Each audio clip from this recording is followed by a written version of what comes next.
नमस्कार आप सबको। आप सबका शिवांगी ज्योतिष अंतर्धार मेडिटेशन यूट्यूब चैनल में स्वागत है। और मैं आज बात करूंगा 2026 के लिए कर्क राशि वालों के लिए। कर्क राशि वालों का 2026 कैसा गुजरेगा, इस बारे में बात करूंगा। कर्क राशि वालों का चंद्रमा बड़ा महत्वपूर्ण होता है। चंद्रमा भी कर्क राशि में ही है। एक तरह से देखा जाए तो चंद्र लगन जो बनता है वो कर्क लगन ही बन जाता है। और चंद्रमा के होने से, चूंकि चंद्रमा बड़ा वेरिएबल होता है, इसके लिए एक बड़ी महत्वपूर्ण बात सामने आती है कि चंद्रमा के साथ साथ भिन्न भिन्न प्रकार के रिजल्ट्स बड़ी जल्दी जल्दी मिलते हैं, जिसकी वजह से मन में निराशा भी जल्दी आती है, मन में खुशी भी जल्दी आती है। और इसके अलावा चंद्रमा सबसे पहले, सबसे ज़्यादा जल्दी राशि परिवर्तन करने वाले ग्रहों में से एक है, नंबर 1 पर है, जिसकी वजह से ये कभी कुछ मन की स्थितियाँ ये बनी रहती हैं, जिनकी वजह से ठहराव नहीं रहता, टिकाऊपन नहीं रहता कि हमें एक ही लक्ष्य को हम स्थिरता के साथ, दृढ़ता के साथ प्राप्त करेंगे। ये इनके प्लस और माइनस आ जाते हैं। अब 2026 कैसा रहेगा, इसके बारे में बात करने से पहले एक बात और कहता हूँ कि कुछ लोग अपनी प्लानिंग्स बनाते हैं नए नए साल के लिए, और उन नए सालों में प्लानिंग्स को लेकर के चलते हैं, कुछ दिन बाद वो छोड़ देते हैं। और छूट जाने का सबसे बड़ा रीजन होता है चंद्रमा। और कर्क राशि वालों के लिए तो चंद्रमा ही बड़ा महत्वपूर्ण है।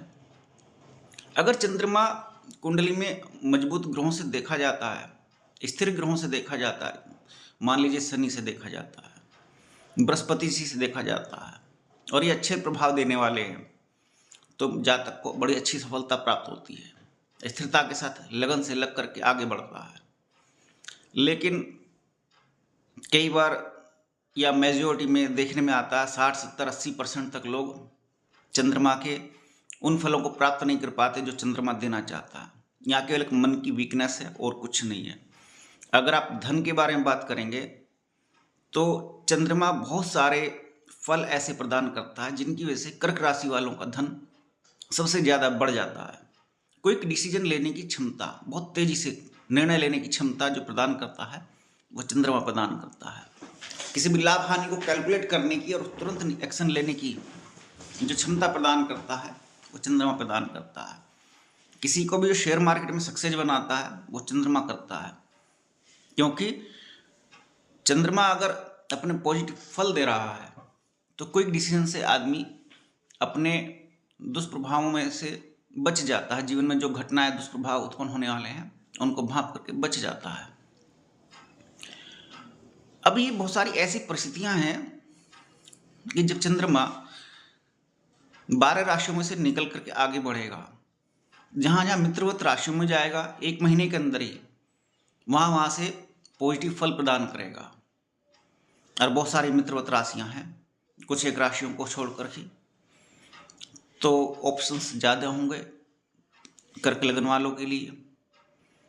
और अगर मैं 2026 की बात करूं तो 2026 में जब जब सूर्यदेव उच्च राशि में जाएंगे, जिनकी चंद्रमा की महादशा है, अर्थात 14 अप्रैल से 14 मई अगर सूर्य की महादशा है और यह चंद्रमा की महादशा है, तो 14 अप्रैल से 14 मई और 14 मई से 14 जून तक का जो समय होगा बड़ा अच्छा और लाभकारी रहेगा। धन के आने की संभावनाएं प्रबल बनेंगी। व्यापारिक क्षेत्र में भी नए नए ऑर्डर मिल जाएंगे और प्लानिंग्स सक्सेस हो सकती हैं। यात्राएं भी मन के अनुरूप रहेंगी। शादी विवाह में भी शामिल हो सकते हैं और कई जगह से लाभ प्राप्ति होने की संभावना है। कैरियर भी इस समय पर उठान पर होगा। 14 अप्रैल से 14 मई और 14 जून तक, ये 2 समय मैंने बताए। और इन लाभ के अलावा यहाँ कैरियर के ऑप्शंस भी उन लोगों को मिलेंगे जो सर्च कर रहे हैं जॉब। उनके प्रयास पिछले शुरू के साल के 3-4 महीनों के बाद यहाँ सक्सेस होते हुए नजर आएंगे। इसके बाद हम अगर आगे चलते हैं कर्क राशि वालों के लिए, जहाँ 2 जून के बाद जुलाई, अगस्त, सितंबर, अक्टूबर तक बृहस्पति जी कर्क राशि में रहेंगे, उच्च में रहेंगे। और ये बृहस्पति जी भाग्य भाव के स्वामी हैं, मीन राशि के स्वामी हैं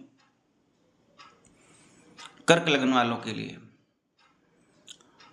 तो वहाँ भाग्य का उच्च का हो जाना, जिनके लिए लाभकारी स्थितियाँ बनी हुई हैं, जिनके अच्छे ग्रहों की दशाएं चल रही हैं, चाहे वो कोई से भी ग्रह हों, 9 ग्रहों में से जिनकी अच्छी चल रही हैं, उनको 10 गुना 1000 गुना ज़्यादा प्रॉफिट हो जाएगा। जिनकी मध्यम चल रही हैं, सूर्य चंद्र मंगल राहु गुरु शनि बुध केतु शुक्र, इन सब के लिए अगर ये नीचस्थ नहीं है और कटुवत नहीं है तो उनको भी लाभ की अवस्थाएं प्राप्त होंगी। जुलाई से लेकर के विशेष रूप से भादों के महीने में अर्थात सितंबर और अक्टूबर के महीने में कर्क राशि वालों के लिए भाग्य का उच्च का फल प्राप्त होगा। जो लोग ये जानना चाहते हैं कि जी हमारा अपना मकान बन जाएगा या नहीं बन जाएगा, हम कब खरीदेंगे इस साल में, और जो लगातार प्रयासरत हैं, तो वो भादों का महीना पड़ेगा, बड़ी संपत्ति हाथ में आएगी। जो कुछ लोग बड़े प्रमोशन के लिए रुके हुए हैं, तो भादों के महीने में उनका प्रमोशन भी हो जाएगा, अधिकारियों की प्रसन्नता भी प्राप्त होगी, धन की वृद्धि भी होगी। ऐसे फल प्राप्त दिखाई देते हैं। अर्थात 4-5 महीने चौमासे के महीने बहुत शानदार गुजरेंगे, अच्छे गुजरेंगे। इसके बाद जब हम देखें कि साल के लास्ट में आकर के जब नवंबर का समय होगा, नवंबर के समय के आसपास राहु अपना परिवर्तन करेंगे, तब राहु के परिवर्तन करने से नवंबर में वो कर्क राशि वालों के लिए सप्तम भाव में आ जाएंगे और वहाँ से सीधे लगन को देखेंगे।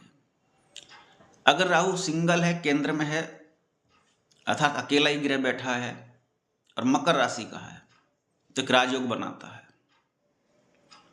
और ये राजयोग कई प्रकार से धन प्रदान करता है, विशेष रूप से पत्नी की तरफ से धन प्रदान करता है, क्योंकि सप्तम भाव में आएंगे। पॉजिटिव फल ये है। और ऐसी भी संभावना बनेंगी, विवाहितर संबंध बनने की संभावनाएं बनेंगी, क्योंकि राहु मैथुन क्रिया के संकेतक रहते हैं। विवाहितर संबंध अर्थात पति या पत्नी दोनों हैं, साथ में सही चल रहे हैं, लेकिन उन दोनों का मन भ्रमित होगा और वो एक दूसरे के किसी और के अफेयर में चले जाएंगे। ऐसी संभावनाएं भी बनेंगी। और ये नवंबर 2026 की बात है। नवंबर 2026 के बाद दिसंबर तक का टाइम है, बाकी और आगे भी चलेंगी, लेकिन मुझे फलित करना है 2026 के लिए। ये मैंने फलित कहा आपसे केवल 2026 का पॉजिटिव रिजल्ट्स। अब नेगेटिव रिजल्ट्स भी देख लेते हैं। नेगेटिव रिजल्ट्स में ये आता है सामने, अगर धनु राशि का फल आपको प्राप्त होता है कर्क लग्न वालों के लिए, अर्थात छठे घर का, तो चौमासे के समय पे अर्थात जून के बाद जुलाई अगस्त सितंबर अक्टूबर, ये समय बड़ा कष्टकारी रहेगा। रोग प्राप्त होंगे, जल से संबंधित होने वाले रोग प्राप्त होंगे। जल में इन्फेक्शन आ सकता है, पेट में इन्फेक्शन हो गया तो भर्ती भी होना पड़ सकता है, क्योंकि लगन के ऊपर से बृहस्पति जी का गोचर होगा, उच्च राशि में होगा। गुप्त शत्रु और अदृश्य शत्रु प्रकट हो जाएंगे, अपना दुष्प्रभाव देंगे। कई बार दवाइयों से आराम नहीं लगेगा और आपको डायग्नोस करने में भी पैसे खर्च करने पड़ेंगे और समय भी खर्च होगा, कष्टकारी परिस्थितियां बनेंगी। इन बातों का ध्यान रखें। तो शत्रुओं से बचने के लिए बृहस्पति जी की आराधना जरूर करनी चाहिए, बृहस्पति जी की व्रत रखें और बृहस्पतिवार को पीले मीठे का भोजन करें, तथा जो बृहस्पति जी से संबंधित विषय वस्तु हैं उनका दान भी करें, जिससे कि छठे घर की फल निष्फल हो जाए, वो भी नेगेटिव रिजल्ट्स, जिससे कि आपको केवल भाग्य भाव के ही फल प्राप्त हो सकें। और नेगेटिव रिजल्ट्स में ये भी है कि अनचाही यात्राएं करनी पड़ेंगी। और ये यात्राओं के अलावा ऐसा भी हो सकता है कि किसी की शादी में आपका मन नहीं कर रहा, कुछ देने का आपको जबरदस्ती देना भी पड़ेगा, क्योंकि बृहस्पति जी मांगलिक कार्यों के अधिष्ठाता है और मांगलिक कार्यों से संबंधित धन खर्च कराते हैं। तो इस तरह की परिस्थितियां पैदा करते हैं कि जहां आपका धन देने का मन नहीं है और काम सामाजिक है, तो भी आपको वहां धन देना पड़ जाता है। और यात्राओं के बारे में बात करूं तो यात्राएं साल के शुरुआत में जो टीनेजर्स हैं और युवावस्था तक जो अनमेरिड हैं, वो भरपूर यात्राएं करेंगे। जून तक शुरू में साल की शुरुआत से शुरू हो जाएंगे और तीर्थाटन की यात्राएं उनकी बाद में बनेंगी। तीर्थाटन मतलब धार्मिक यात्राएं शुरू में भी बन सकती है। योग कई आ रहे हैं और ये लगभग पूरे साल रहेगा। लेकिन जिन लोगों के लिए नेगेटिव रिजल्ट्स वाली दशाएं चल रही हैं उनको यात्राओं में परेशानियां, कष्ट जून से लेकर के अक्टूबर के मध्य बनेगा, ये रिजल्ट्स हैं। और जितना भी इन्वेस्टमेंट करना है कर्क राशि वालों के लिए वो जून से पहले कर लें और 14 अप्रैल से 14 जून तक के बीच में अपना इन्वेस्टमेंट शुरू करें तो ज़्यादा अच्छा रहेगा, लाभकारी रहेगा। तो आज मैंने ये सब रिजल्ट्स आपके लिए कहे, पॉजिटिव और नेगेटिव। कर्क राशि वालों के लिए, आपके लिए नया साल मंगलमय हो, मेरी शुभकामनाएं। नमस्कार।